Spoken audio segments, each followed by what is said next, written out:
Welcome to the Autism ADHD Podcast. It's the place to be for neurodiversity affirming parents and professionals.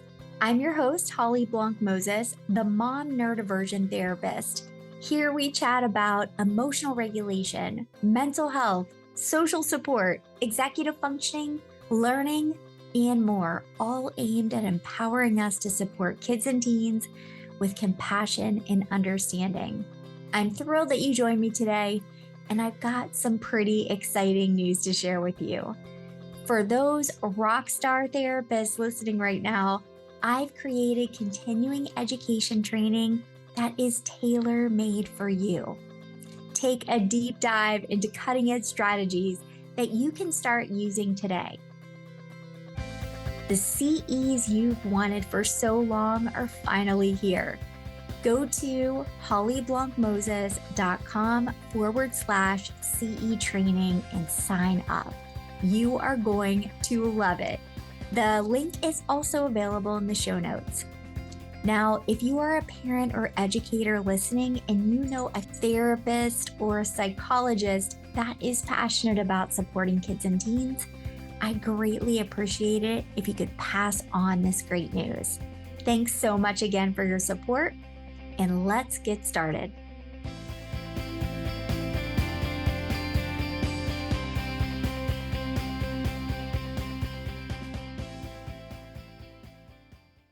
Welcome, Shelly Robinson, to the Autism ADHD Podcast. Thank you, Holly. I'm super happy to be here. I am so excited that you're here because I just love your work so much. Thank you. I love your work. Oh my goodness, we could fangirl each other all day. We share a love for whiteboard and also don't like shopping. So we like each other even more now. Instant besties. Instant besties. Shelly, I'm going to brag on you for a little bit. I often refer to your cards, which we'll talk about at the end, because I think it's so helpful for parents interacting with their kids and having just this beautiful and connected relationship. But before we get into that, I'm going to introduce you really quick. Shelly Robinson is a certified conscious parenting coach, the founder of Raising Yourself, and the creator of the Connected Kid Toolkit. Through her signature blend of practical tools and inner child wisdom, she helps cycle-breaking parents reparent themselves while raising emotionally connected kids. Her work has resonated with a global community of over 500,000 parents and has been featured by platforms like Mind Valley, Go Zen, Raised Good, and Good News LA. Shelly's mission is simple: to help parents create homes that feel emotionally safe, connected, and full of heart. And that's exactly what you do. Thank you. I appreciate that. Today, we're going to talk about 5 signs you're an emotionally safe parent.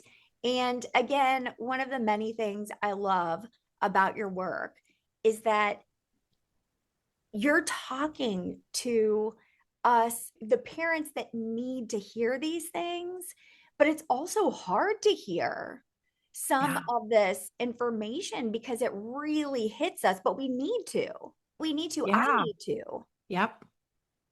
Let's get into number 1. What do you have for us? I love starting off on a positive foot because I think so many of us as cycle breakers and people who are trying to raise our kids maybe a little differently than how we were raised, we tend to be, what I've noticed in my community and parents that I've coached is we tend to be pretty hypercritical about the mistakes we're making, right? And so we often forget to shine a light on, wait a minute, am I actually doing something right? So I love talking about the things we are getting right because sometimes that's what we need. That's the momentum we need to keep going on the really hard days. It's just reflecting on, I'm actually doing more right than I realize. So one of the first things that I love to share about what you're doing right as a parent is giving your kids a safe place to disagree with you. I think that's one of the hardest things. I have a 10-year-old and a 15-year-old, and when they were younger, it wasn't as important to them to be right about things. But as they get older, I've noticed like their passion for wanting to be right and me being wrong has gotten a little bit higher. So I've had to really work on my own ego and putting that in the backseat and saying, what do I need to hear underneath their disagreement? Giving them a safe space to see the world differently than me. A lot of us were not given that, and our parents couldn't necessarily give us a good reason why. They're like, it's because I'm the parent. So I'm right, and therefore you are wrong because you are the child. And that didn't teach us as kids critical thinking skills. It didn't give us a safe space to use our voice. I think that's one of the most important things we can do as parents is let our kids disagree with us. We can teach them how to do that in a respectful way, but just giving them that space to say, I'm not seeing eye to eye with you. Can we talk about it? Oh my goodness. It sounds simple, but it's Yeah. not. You're right. Most of us have not. You don't have an opinion because you're a child and you just don't count.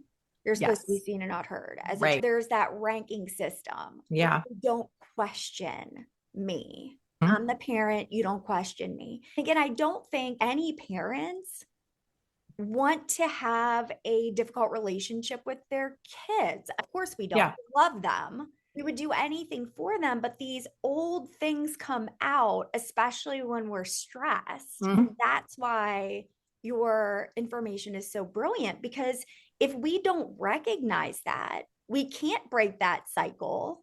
A lot of us can remember, I know I can, really wanting to be heard, but you just learn you're not going to be. And not only if you say something you're not going to be heard, but also you're going to get in trouble. That's the feeling of safety that we didn't have as kids. And so I think when your voice is squashed like that in childhood, what can end up happening is the pendulum can swing one way or the other as an adult. Either you just always keep your mouth shut and don't rock the boat because you don't want to be in trouble, or maybe you overcompensate by being really loud and trying to be heard and making people listen to you and using your power in a negative way. We want to raise our kids in a way that allows them to be respectful and share their opinion and know that their voice matters. And And that's I hard. It's hard. And I just want to say too that if your kid disagrees with you and you're doing this work, it's still going to probably feel a little icky. I still don't love it when my kids disagree with me. I'm not like, oh, I feel really peaceful in this moment. And I love that they're disagreeing with me. Like I still get annoyed. I feel a little heat in my cheeks. And so I have to go through some of the tools I have in my back pocket to just be like, Shelly, you are safe. It is not a personal attack. So it doesn't, just because you're doing this work doesn't mean it feels good all the time and that you have this like Pollyanna response inside. anytime you have someone who questions you, even if it's an adult, you're going to have Right. some kind of physiological reaction. Another thing I want to mention too is we want to think past that moment. Think, I am glad that they're questioning, or I'm glad Yes. that they're communicating something different to me. That's more important than getting them in line, because they're vulnerable. If Right. you don't give them a safe space to tell us things, then they aren't going to tell us That's right. things. Yeah. And they're, again, already more vulnerable, where this person is harming me. I shouldn't say anything because they're an adult. Like Right. I have to do what they say and not question. Or I know I can't go tell anyone because I'm not supposed to question what an adult does. Unfortunately, and no one plans this, but it sets up a situation where kids don't feel like they have someone they can tell. So always thinking in ahead, where I want my child to self advocate. I want them to be able to tell me anything. And it's not always easy to, like you said, hear some of these Yeah. things. I would much rather my child tell me something than not tell me something. It's going to be hard either way. It's hard. You could shut your child down, and that does make it easier in the short term. But long term, what you're saying is it's a safety issue at the end of the day.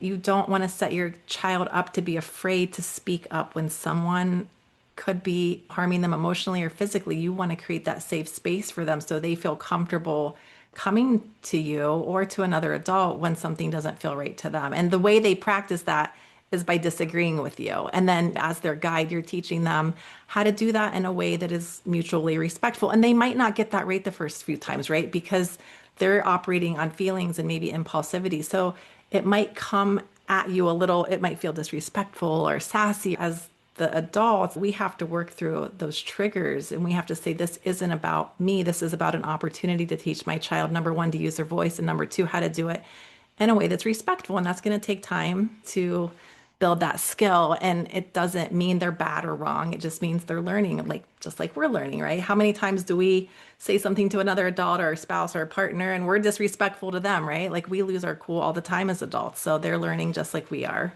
It's an opportunity to teach. Yes. And that's Mhm. part of parenting, obviously, Yeah. right? So Yeah. while we're learning ourselves, we can teach them. Like, not only is it safe, I care about what you have to say. You're not a bother while I'm trying to do something else. I care about you. What you Mhm. have to say is important. I Yeah. say that all the time with my clients in my office. Your thoughts and your feelings are so important, specifically for neurodivergent kids and teens. Their nervous system is already taxed. They may have these reactions where your gut as a parent or teacher or whoever is Yeah. saying disrespect, alarm, Mhm. that was rude.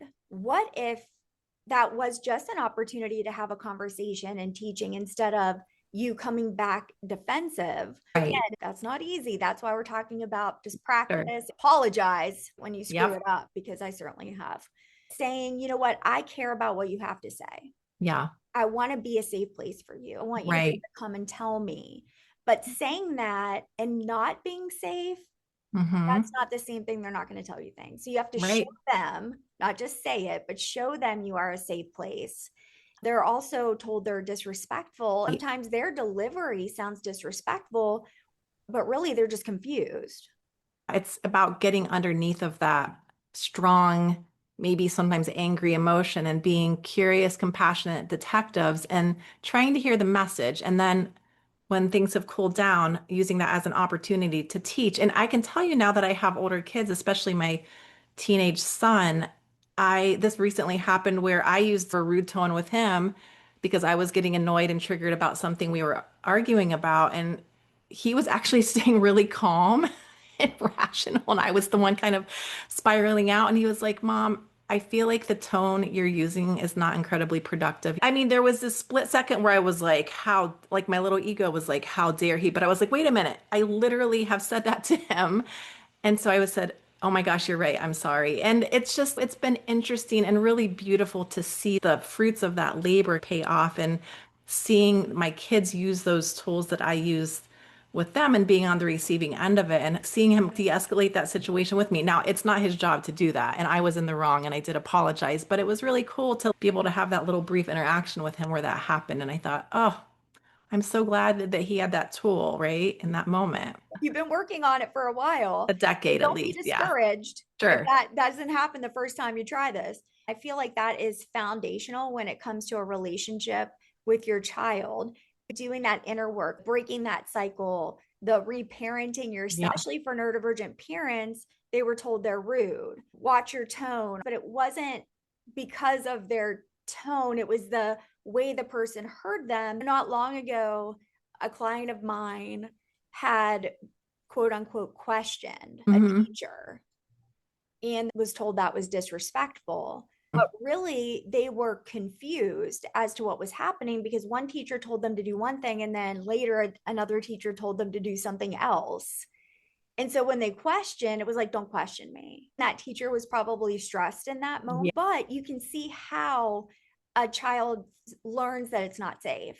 An adult, you just do what they say. We've been touching a lot on another sign that you're an emotionally intelligent parent, which is piggybacks on this one, which is you don't take your child's behavior personally. Now, I know that's not an easy black and white thing to say that exists on a spectrum, and it's possible to take it a little bit personally, like I just described for myself, and still maintain your composure and still try to tame those triggers that are happening inside. But I think as you do this work more and understand something that you talk about all the time and that we hear in the parenting space is that all behavior is communication. It is a little bit easier to take it less personally when you can really believe that in your heart to be true. And it might not feel true the first few times if you're new to this work or you're just getting started and building that skill and that reframe in your mind. It takes time, but the longer I do this, and I've been at this for so long, it has made it easier. Just repeating that little mantra to myself, like they're just communicating a need. It is not about me. And just anchoring yourself in that. And again, it's not easy. And depending on what your capacity is that day and maybe you've had a bad night's sleep, right? There could be all these other stressors happening, but it really does help to ground me when I'm tempted to take things personally.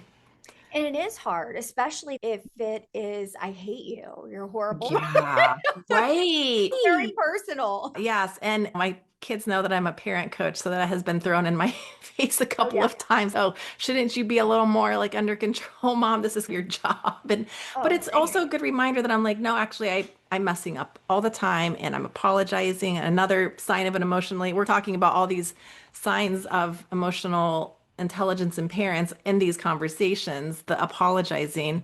But yeah, it's just saying I have limits, I have triggers, and I'm not going to be getting this right. And that's always coming back to repair is what matters. And again, I think when your kids have seen and heard I'm sorry over the years, you will start to see them taking accountability for their behavior as they grow older. I know that doesn't always happen in the younger years, but when they've been on the receiving end of genuine apologies and repair, I have seen in my own family, like my kids come and apologize to me without me like hassling them or asking for an apology. So it really does come full circle, but it takes time. And so while it takes time, there's just so much work on our own ego and ourselves that we have to do. Because one of the things I say about parenting is one of the most important pillars for me is humility.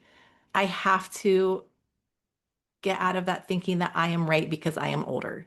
Yes, I have some guidance and some life experience and some wisdom that I can pass on because I've lived longer, but that doesn't always make me right. And that's not the point, right? We're here for the relationship. And so that's another really great way to stay grounded and not taking your child's behavior personally is, do I want to be right or do I want to be in relationship? Okay, that's a t-shirt. I love because I want to be in relationship every single time. Same. And now again, we just said that's not easy, especially if you feel like they don't appreciate me. They think I'm Yeah. terrible. I do all these things for them. I show up in all these meetings. I do this. They have no idea. You start listing all the things that you do for it really goes down, this black hole where no one is listening to the other person. If they don't apologize, don't make them. Saying you're sorry when you're not is also not a good idea. Especially for neurodivergent kids, the social stuff is so confusing. They already feel like they do everything wrong. A lot of times, what I'll see is over apologizing, where it's, I'm sorry, because they're so worried to make another quote unquote social mistake. But I do love being able to say it's okay to make a mistake is Yeah. really important. And again, it does piggyback on that because they will make mistakes. When they do, they're going to feel like it's not safe and they're bad. And all those things become their internal stories. You don't want apologies to become another mask for neurodivergent kids. And what you were saying about the over apologizing and that's to me symbolic of just let me belong, let me be okay in your world, let me be accepted. If I apologize enough, that might feel true. And so we don't want apologies to turn into masks. And I was thinking too about how attuning to our kids' emotions is so important in this not taking their behavior personally and just knowing them, right? So paying attention to our kids and knowing their moods a little bit and knowing, okay, they're a little quieter. For my older son, that's typical. But for my daughter, when I notice she's quiet, I think, okay, I'm going to just probe a little bit. I'm just going to check in and say, is everything okay? Did anything happen at school today? And knowing that their behavior isn't about you, but rather understanding what it means for them. And so I know when my daughter's doing things and she's behaving in a way that isn't easy to be around, it's not about me. It's, oh, something's going on. Like I need to dig underneath of that and check in a way that feels safe and good to her. And sometimes we know that kids don't want to be asked, like, are you okay? We have to find these like creative ways to check in with them to say, I see you and I know you're struggling and I'm here. But sometimes they don't want to hear that script, right? So we have to figure like bring them in. Maybe they like the physical affection, or maybe we bring them a snack, but we let them know we see them, they're struggling, and we're okay with that. It is okay to struggle. You don't have to fix yourself for me, but I see you. And Oh, you can I just get be a that. compassionate witness because that's all I want when I'm upset, right? I don't want necessarily, most of the time, I do not want someone swooping in and fawning over me and saying, "What can I do to help you?" Just let me be grumpy and cranky and say that you see me and my grumpiness and my crankiness and just be okay with it. Feel safe enough in your own body so that I can fall apart a little bit. And then I'll get back up eventually. And I think kids are like that in so many ways. They just want to be like, "Can I just fall apart around you just for a little bit? And then I'll get back up eventually. But I just need someone to crumble around so that I know it's safe to be me." And a lot of times they don't feel like they're safe to be them anywhere. And so, as much as you can, do that at home. And they're having to perform all day in other environments, whether it's school or wherever that might be. Just let them just let them be them, take all their masks off and just let them be themselves at home so that they can use that space to regulate and then go out in the world where they don't maybe feel quite as safe to be themselves. Right. Let home be their safety. I love that. My kid the other day, I don't act the same when I'm at home. I was like, you know what? I'm glad that you can be you here. That's what I want. I think it's important for us to understand that. But making mistakes, absolutely normalize it. I love that. Right. It's relationship that has to be the foundation. In order to create that, this has to happen where we're checking our nervous system before we're interacting. Like we talked about before, the apologizing is key. That's another sign that you're an emotionally intelligent and aware parent. We're not going to do this right all the time. So, repairing, showing them what a genuine apology looks like. No buts in there. No, "I'm sorry I yelled, but you made me yell," or "I'm Right. sorry I lost my temper, but you were acting crazy." We know those aren't real apologies. Those don't feel genuine. And it still puts the onus on the child for making them responsible for your feelings. And that's not their job. It's our job to regulate our feelings, which is really hard. I say those things and they just roll so easily off my tongue, but I say it knowing how hard it is, right? And it's not easy. And I just want parents to give themselves so much grace and compassion and just pretend like you're learning to ride a bike for the first time every time you do this work, because no one gets on a bike and knows how to do it right away and they fall off a lot. And I just give yourself that same grace that you would give a kid falling off the bike, learning how to pedal for the first time. It's hard work, especially when you were raised a really different way and it's really been wired into your brain that like that way of parenting, this hierarchical kind of like power over approach. If that's how you were raised, of course it's hard to rewire that. It makes sense that it's hard.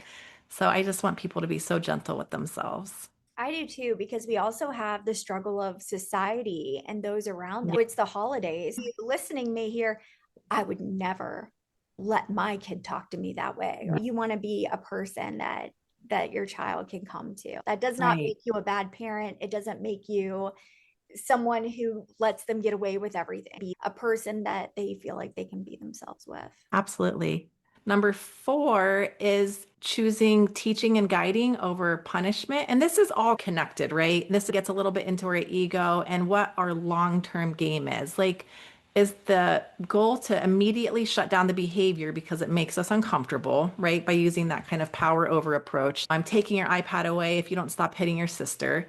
Or do we want to teach the skill that we want our kids to learn so that they can begin to self-regulate a little bit as they get older and as their brain continues to develop? And teaching them in that moment isn't going to fix it immediately. We're in it for the long game. But if we don't equip them with the skills that we're asking them to show us, how are they going to know? It's just shutting down the behavior doesn't teach them anything. Where this work gets hard and where it's confrontational is when, as parents, we say, "Oh God, I don't know how to regulate my own emotions." And I'm asking my kid to do that. So I guess it starts with me. And of course, that's the essence of raising yourself, right? It's when that was my big, oh God, like a decade ago. And I was like, I'm asking my then toddler son to learn how to control his emotions. And I was like, I don't think I know how to do that because I was still like yelling a lot and using timeouts and doing all of that. That's what makes this work hard, but yet so transformational because as parents, we want to be able to model what we're asking of our children. So sometimes if we want to teach our kids the skill, we're like, shoot, I have to learn that first. Even if Yeah. it's just taking good care of myself, it doesn't always have to be like, oh, I don't want to yell. It's, oh, how do I care for myself when I'm stressed? Or how do I give myself food that like makes me feel good? Just like life stuff that you want to be able to pass on to your kids.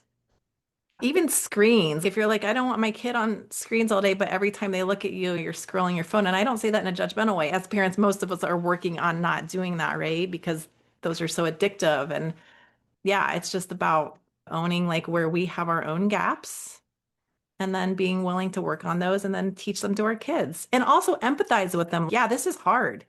I know it's hard to regulate our emotions. I know it's hard to not yell and lose it. I get it. Like I have been there. And so it just makes it a little bit more collaborative instead of this top down. If your child is Yeah. regulated, you're going to become dysregulated. Or if you are dysregulated and you're like showing up and to them, your room, you're this, that, and the other, you're telling them to work on their emotional regulation. Yeah. That's a beautiful thing to be able to step back and turn that camera on Yeah. ourselves and say, is this what we want to show them? But like you said, you're going to make mistakes. You can loop back and say, I screwed up here. I remember teaching my kids, I don't know how many years ago this was. I think it was during COVID, but I taught them the word hypocrite or hypocritical, what that word means. And man, once they got a hold of that, they're like, Mom, that was, and they weren't rude about it. It was like just this observing and reporting, like that was hypocritical of you. They will shine a light on your hypocrisies eventually. Like they might not understand or be able to articulate that when they're younger, but as they get older, they'll see that.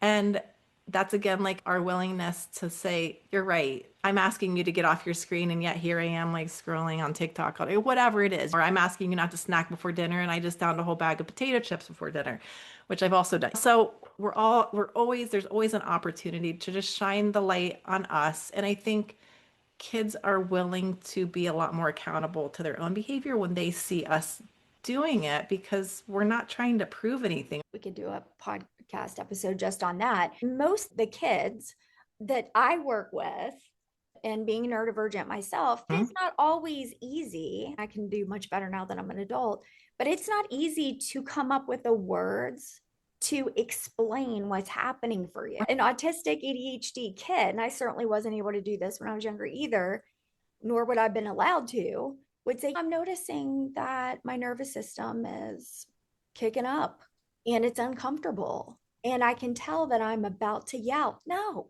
it's already hard to say things because parents aren't doing it and they often have all this experience. Being able to show them and model that for them then in turn gives them language to be able to say what's happening for them or show whether they're pointing to something to communicate to you. It's a beautiful thing to be able to walk them through how. Because if we're just yelling at them and calling them disrespectful and lazy, I'll see siblings turn on siblings and call them to those same words that you're using. A parent wants that. When it's hard to access that part of our brain, when we're overwhelmed and angry and upset, we might not be able to say, I'm feeling, obviously, like kids not going to say, my nervous system is feeling a little activated right now.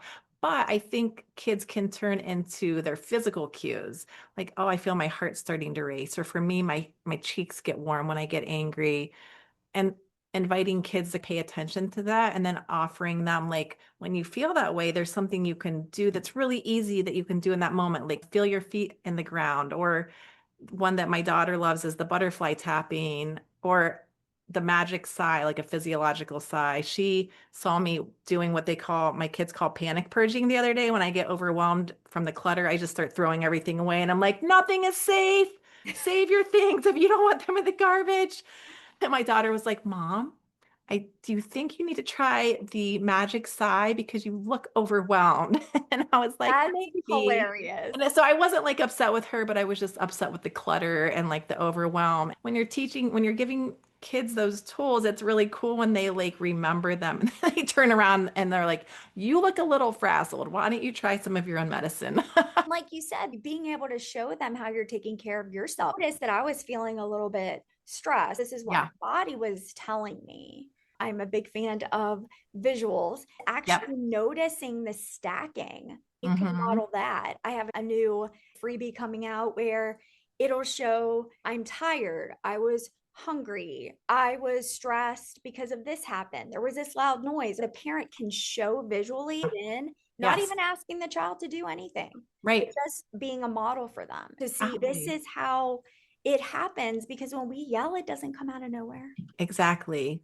You brought up the fifth thing I wanted to touch on about being emotionally aware and intelligent as a parent, which is caring for yourself. And so this one really has nothing to do with using the right phrase or script in the moment with your child. It's about how are you building the capacity and bandwidth so when those moments do arise, you have the capability to navigate them in a way that you feel good about, that you're like, I love how I handled that. It feels so good to be in one of those like triggering moments. And on the other side of it, you're like, I could have lost it there, but I didn't. And I want to give myself a pat on the back. And the only way that can really happen is if we are taking care of ourselves, like off the field, so to speak, and letting our kids see that. And I think a lot of us grew up with parents, maybe one or both. I know I had one parent in particular who never stopped working.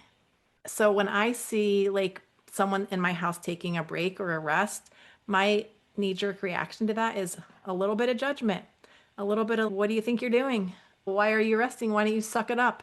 Because Yeah. that's my Suck it up. internal, Don't be lazy. that's exactly right. And don't take a break. That's for wimps and lazy people and all of that. So if you can just combat that narrative, if you grew up with that and letting your kids see like it's okay to rest, it's okay to relax, it's okay to stay in your pajamas for a day if you have the bandwidth to do that and you need to recover. I actively have to work on that because that's not my natural default. Letting your kids see that, and it's good for them to see it, but also again, it gives you the capacity that you need to handle those really tricky moments. And if you are up here with stress and overwhelm and just chaos, then it's really hard to handle those, no matter how many scripts you have and how many books you've read. If you're not well resourced in those moments, it's hard. That's certainly something that I have, I think, slammed with lately through a divorce, Yeah. all these changes. I'm really having to work hard on Yeah. that part, especially now. And I have to be extra understanding when I ask my child to take out the trash and he says, sounds like a skill problem. Really thinking that what am I bringing to this interaction and being Right. super mindful about it before anything comes out of my mouth. Like you said, noticing what's happening for you and not having to be like, I noticed that my heart is beating because you're being disrespectful. No, we're not talking about that. Don't do that. But really thinking about what do we need? Because, like you Right. said, if we're on the edge, because they're on the edge a lot of the Right. time, and then we push them over and we don't mean Yeah. to, we wonder why they're behaving in that way. But really thinking of how can I show them that it's okay to take care of themselves and not think they're selfish. I'll give you that example. I always talk about trash for some reason for an example. But yesterday when I asked him, because it's trash day, to take it out, go away, grandma. Yeah, go away, grandma. And I could have freaked out, which would have gotten us nowhere because he was in the middle of a game, which Okay. that's dumb to even ask him in the moment. Right. But I didn't know when it was going to end. Yeah, you It's don't like, know. just letting you know, it's trash day tomorrow. I need your help with this. Yeah. Let me know when you're ready. Some people might think that's not okay that he called you. Yeah. Does it really matter? Should I yell at him because he's trying to be funny? No, because my relationship with him is too important. That's what's the most important thing. Not if he calls Yeah. me grandma because some kid online thinks it's going to be funny or whatever. It's about that co-creation. It's removing that hierarchy and saying, how can we come at this together so we both feel good about it? And I get that can't happen in every scenario. We're just aiming for more, right? We're trying to increase that and approach life with them in a collaborative way instead of this top down, I'm bigger, you're smaller, do what I say, because eventually they're not going to be smaller than you. I have a 15-year-old who's 6'2", so he's physically bigger than me, but emotionally, like they have a lot more critical thinking skills now, and they can see the error in some of our ways, and they won't hesitate to point it out if you've raised them in a way that kind of feels safe to do that. So eventually that's going to catch up. So that might work when kids are younger. We can intimidate them into compliance, but that is eventually going to backfire, and we don't want sneaky kids. And I'm always reminding my kids of that. I would rather you just come straight to me and say, I want to do this thing, and let's, whatever the thing might be, right? Like my son's really into like scary movies. Instead of like him sneaking things like that, I'm like, can we talk about it? And let's like just review the ones that you want to watch and think through them together. And so we make those decisions sometimes together, not always, but I try to make it as collaborative as possible so his voice is heard and I want to hear his point of view about it. Because I don't like scary movies and but he reacts to them differently than me. And so we have different nervous systems and that adrenaline and that feels safe to him and it feels like a safe way to get that excitement. And to me, I'm just like, no, I don't like that. That makes me want to run away and hide under a pillow, but we're not the same. And I have to respect that. And I think that's great because you just said respect. So if we don't respect them, Yeah. they're certainly not going to respect us. You could Right. have handled that much differently. You could be like, nope, nope, Yeah. with no explanation, Right. with no care about how he feels or what he Yeah. thinks about it. When we shut them down, they are just going to go and figure out how to do it Yeah. anyway. And then you have no idea what their thoughts and feelings are around it because they're not going to tell you. Yeah. And it doesn't mean you can't say no, but I think no with an explanation.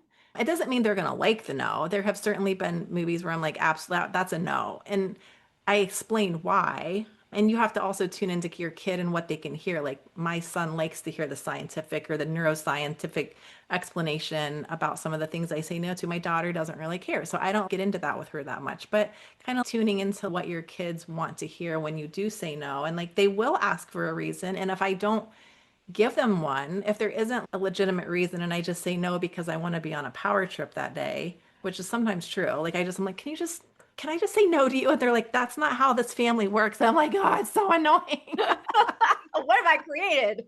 Yeah, I think no's are fine, but like having a reason that you can explain to them in an aged and developmentally appropriate way just makes the no feel more respectful. Also, that it gives them that modeling. If you ask them to do Yeah. something and they're like, no, Yeah. and then you're not showing them and modeling that it's okay to say why. For Yeah. example, if you just said, okay, go clean your room, and they're Yep. like, no, and then you yell at them because they said no to you because you think it's disrespectful, versus under that no might be, Yeah. I'm overwhelmed, it feels impossible, I don't know where to start. Yelling at them isn't going to help make that task more doable. Yeah. Being able to find out why they say no, why they're upset, it's actually Yeah. going to open the door to the how. How Yeah. can this be possible? In what way can it be possible? How can I help Yeah. support you in this? I'll share a quick example with my daughter with something she really didn't want to do. She struggled to put her laundry away. Like that would be part of her weekly chores. I wash the laundry, you put it away. And this would be like, this went on for 6 or 8 months, just like her struggling to put it away. I hate putting my laundry away. So here I am asking her to put her laundry away. And my closet is just like jammed full of just me chucking things in there and shutting the door. So that was unfair. But finally, I was like, you know what? I feel like you hate putting laundry away as much as I do. I wonder if we can figure out a solution. So we ended up like gutting this whole like having to hang things up and fold things. She hates folding things. She hates putting things in drawers. We just got her some really cheap baskets and it's here's socks. She just throws them in there now. Here's socks. Here's t-shirts. Nothing's folded because nothing she wears. I don't Yeah, fold things. I don't really care. You know what I mean? I don't really mind things being wrinkled. She doesn't care and it works. And now she puts her I laundry love away. that. And it's, I mean, she pushes back sometimes, but for the most part, 95% of the time it's done because it's just a fun game to her now. And she can Yeah, just shoot them in there and they go in and it's easy and she can see them and she doesn't have to fold it and put it in certain ways.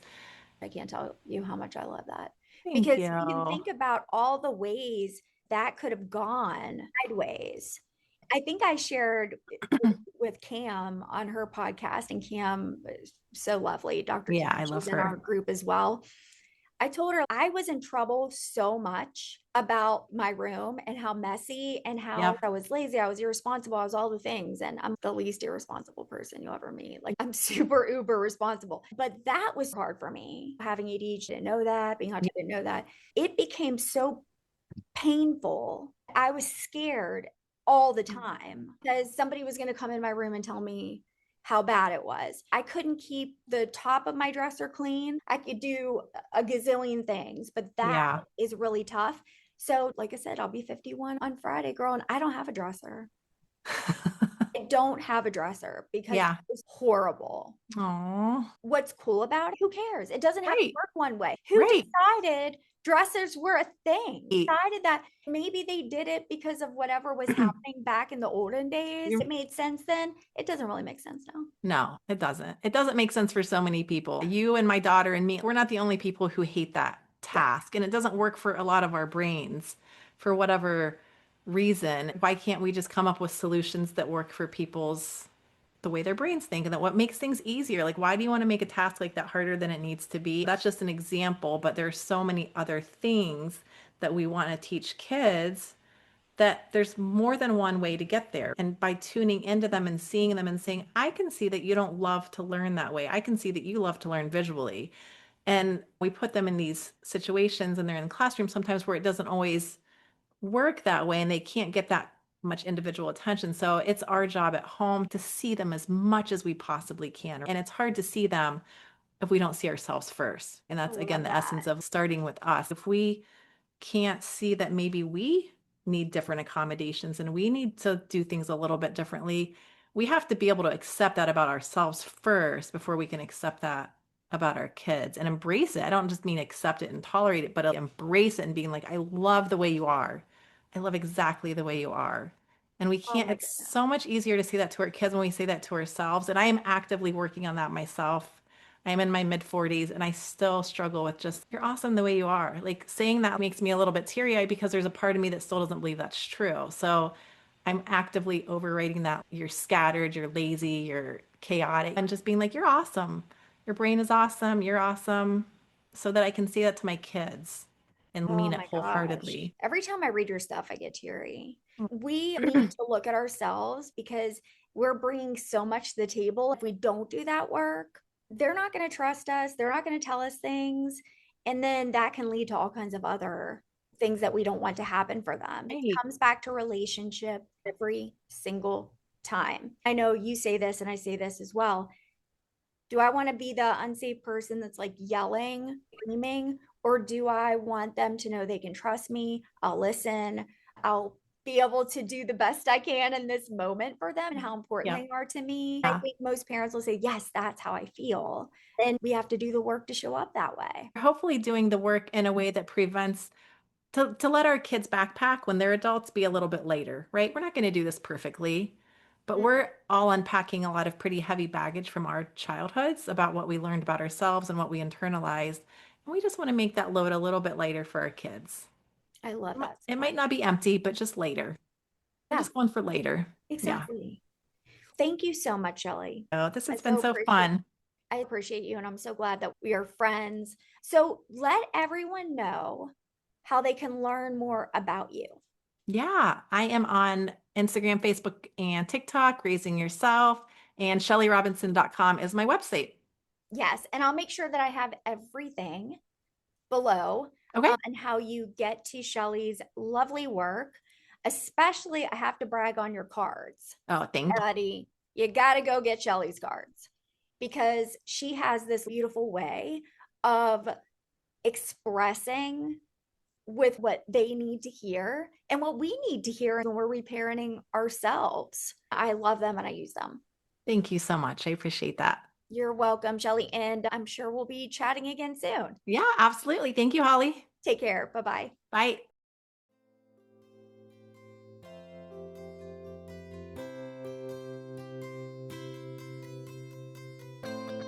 If you found this podcast helpful, I greatly appreciate it if you could take a second to give it a 5-star review. With your positive feedback, I can continue bringing you free, valuable information. As an extra thanks to you for sticking around and listening to the end, there are special gifts waiting for you in the show notes. You'll find links to free resources on supporting neurodivergent kids and teens with social interaction, emotional regulation, and more.